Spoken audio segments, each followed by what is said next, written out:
The carefully constructed facade of stability in Port Charles was beginning to shatter, revealing fractures in the lives of its most powerful residents. In a single week, the city's emotional compass shifted, drawing everyone, whether by loyalty, betrayal, or desperation, toward decisions that would leave no one unscathed.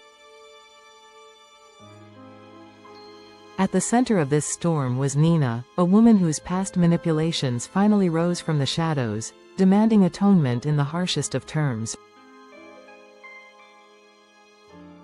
It began with whispers, rumors of a leak, of hidden deals, of one name whispered in closed circles: Nina. Her elegant image as a media mogul and philanthropist had kept her afloat in the court of public opinion, but that foundation was brittle, built on secrets and calculated omissions. The exposure came not through a rival, but through fate. A tip delivered to an anonymous blog ignited a firestorm. Within hours, the entire town knew what Nina had done, how her silence, and in some cases her lies, had endangered lives during the Sidwell crisis, how she had chosen power over transparency, and how her influence had protected the wrong people at the worst possible time.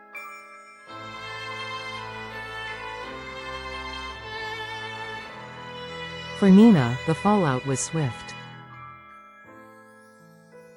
Crimson's advertisers withdrew.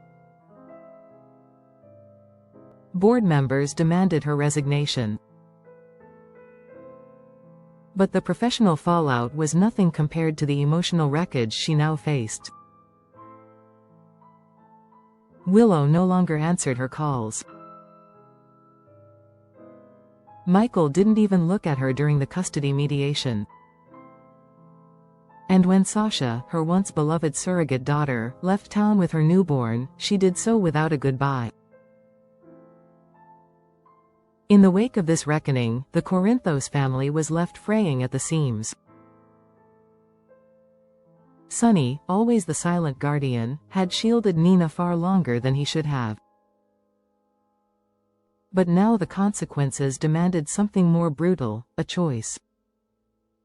A government intermediary, acting with shadowy authority, approached him with a chilling request.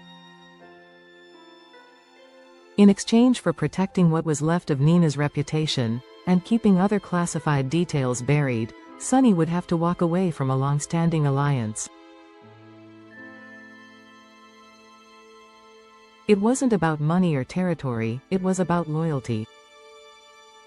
The price was the public severing of ties with an old friend, one whose life had been saved by Sonny more than once. Sacrificing that bond would not only alter the power dynamics in Port Charles's underground, but it would also signal that Sonny, once a man ruled only by principle, was now a man willing to bend even that. Sonny didn't answer immediately.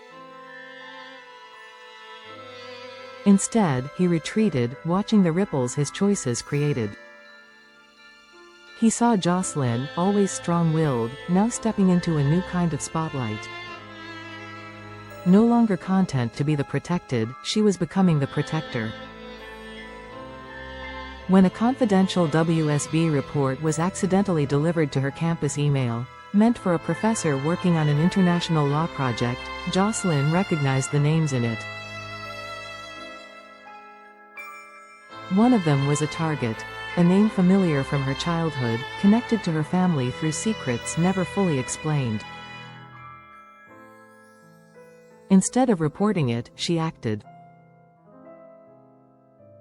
She encrypted the file, tracked its origin, and began piecing together a mosaic of deception that stretched beyond the confines of Port Charles.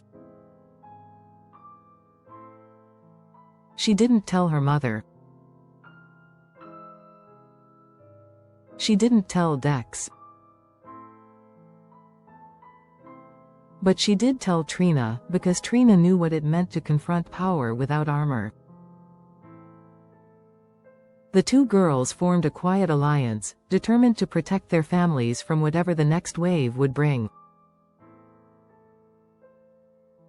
Elsewhere, the past reared its complicated head in the form of Dante and Lulu. Her return from long-term care had been a miracle, one many had prayed for and few expected. But the reunion was not smooth. Lulu was not the woman Dante had said goodbye to. Her silence during recovery had evolved into something sharper, less forgiving. When Dante revealed that he had formed a bond with Sam, one built in pain, but grown in love, Lulu's smile faltered. She didn't rage. She didn't cry. She simply asked him, "Did you wait for me at all?" It was a question not about fidelity, but about memory. Had she been replaced in thought, in purpose, in soul?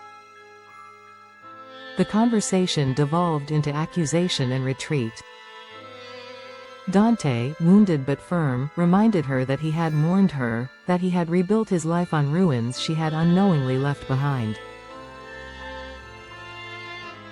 Lulu, still tethered to dreams formed in coma sleep, could not forgive what reality had rewritten.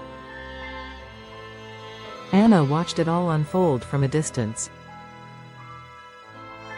Her instincts told her something darker loomed beyond the chaos.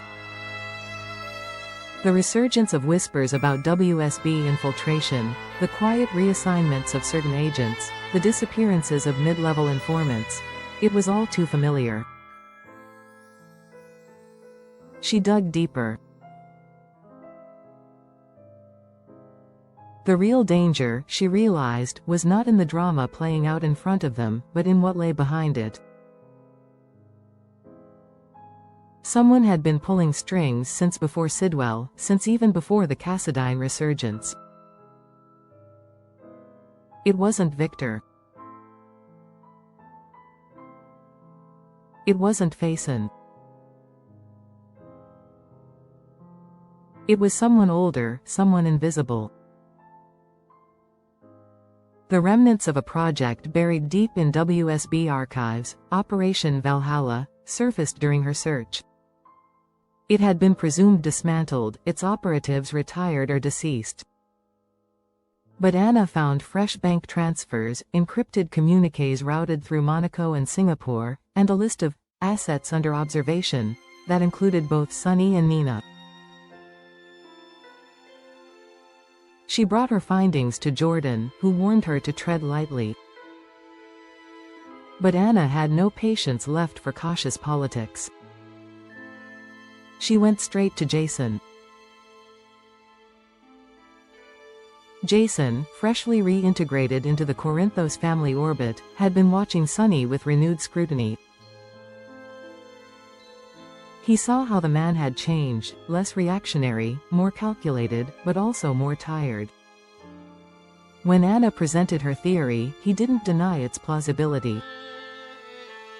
Instead, he confirmed her worst suspicion. There had been quiet moves by former WSB agents across the East Coast, all of them orchestrated to coincide with Sonny's legal vulnerabilities.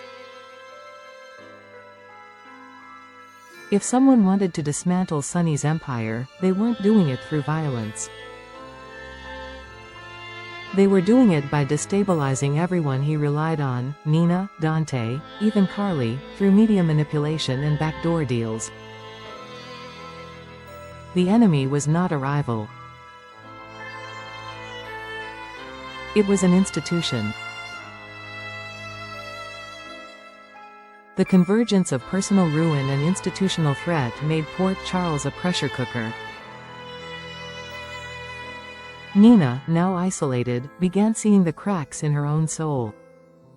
In her loneliness, she visited the cemetery where Nell was buried, staring at a gravestone that represented the darkest part of her legacy. She whispered apologies to a daughter she had never truly known, unsure if the grief was even hers to feel. Lulu, in turn, returned to the lake house, where she found her old journal tucked into the corner of a forgotten drawer. As she flipped through its pages, she wept, not for Dante, but for the version of herself that had existed before everything broke. And then, as the week drew to a close, Jocelyn did something reckless. She slipped into an encrypted WSB channel through a back door she found in the metadata. It triggered a red alert. Within minutes, she was flagged. And within the hour, a black car pulled up outside the Corinthos estate. Jason, acting on instinct, intercepted the driver. The message was simple. Tell her to stop, or she'll never see the next sunrise. It was no longer about emotional fallout. It was about war. A war cloaked in government files, waged in hidden frequencies, where love, loyalty, and legacy were nothing but tools to be weaponized. Port Charles had survived mob wars and betrayals. But this was something else. This was the beginning of a reckoning no one had asked for, and few would survive untouched.